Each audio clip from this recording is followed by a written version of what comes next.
पंजाब लुधियाना का एक किसान शताब्दी ट्रेन का मालिक। जी हाँ गाइस, आप ठीक सुन रहे हैं, पर सवाल ये उठता है कि एक किसान ट्रेन का मालिक कैसे बन गया।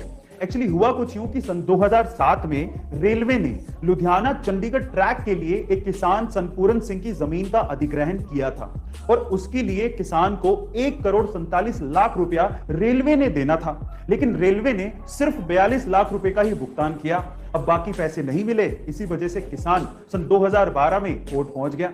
क्योंकि मुआवजा मिला ही नहीं, इसलिए सन 2015 में जज साहब ने उस किसान के नाम स्वर्ण शताब्दी एक्सप्रेस खरीदी और उसे उस ट्रेन को घर ले जाने की अनुमति भी दे दी।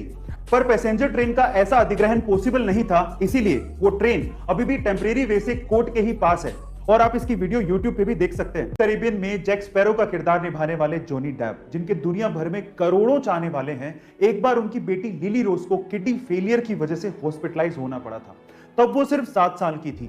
वो दौर जॉनी डेप के लिए अपनी जिंदगी का सबसे मुश्किल दौर था। हालांकि उनकी बेटी इस प्रॉब्लम से बाहर आ चुकी थी, लेकिन फिर भी इस दौर ने जॉनी डेप को यह सिखा दिया था कि जिंदगी बहुत ही ज्यादा अनसर्टेन है और इसे ऐसे ही भागते भागते वेस्ट नहीं करना चाहिए।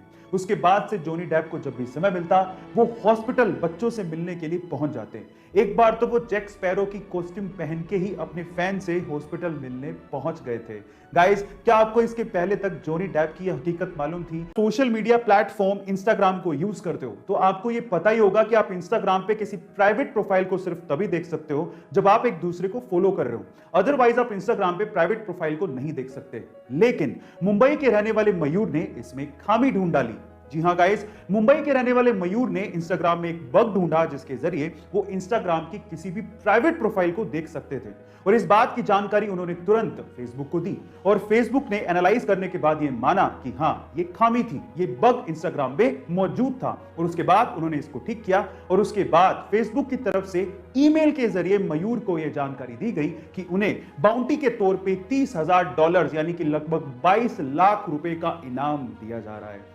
गाइस, आपको वो टाइम याद है जब आप किसी रिटेलर या किराने की शॉप पे सामान खरीदते थे और पेमेंट की टाइम पे छुट्टे ना होने की वजह से वो रिटेलर आपको टॉफियां पकड़ा देता था और आपको मजबूरी में वो टॉफियां लेनी भी पड़ती थी। बहुत बड़ी प्रॉब्लम थी यहां, लेकिन जहां पर प्रॉब्लम होती है वहां पर अपॉर्चुनिटी भी होती है और पेटीएम ने इस चीज को भांप लिया था। इसी वजह से पेटीएम ने अपनी टॉफियां लॉन्च कर दी जिसका नाम पेटीएम स्वीट चेंज रखा। अब होता कुछ यूं कि अगर रिटेलर के पास चेंज नहीं होता तो वो कस्टमर को पेटीएम की टॉफियां पकड़ा देता और वही पेटीएम की टॉफियों पर एक यूनिक कोड होता था जिससे कस्टमर अपने पेटीएम अकाउंट में उतना ही पेटीएम कैश उस यूनिक कोड से ऐड कर लेता था। अब इससे कस्टमर को तो फ्री में टॉफियां मिल गई, रिटेलर का भी फायदा हो गया और पेटीएम को नए नए डाउनलोड्स और कस्टमर मिल गए। न्यूजीलैंड के एक समुद्री तट फेयरवेल स्पिट पर 50 व्हेल जाकर फंस गई।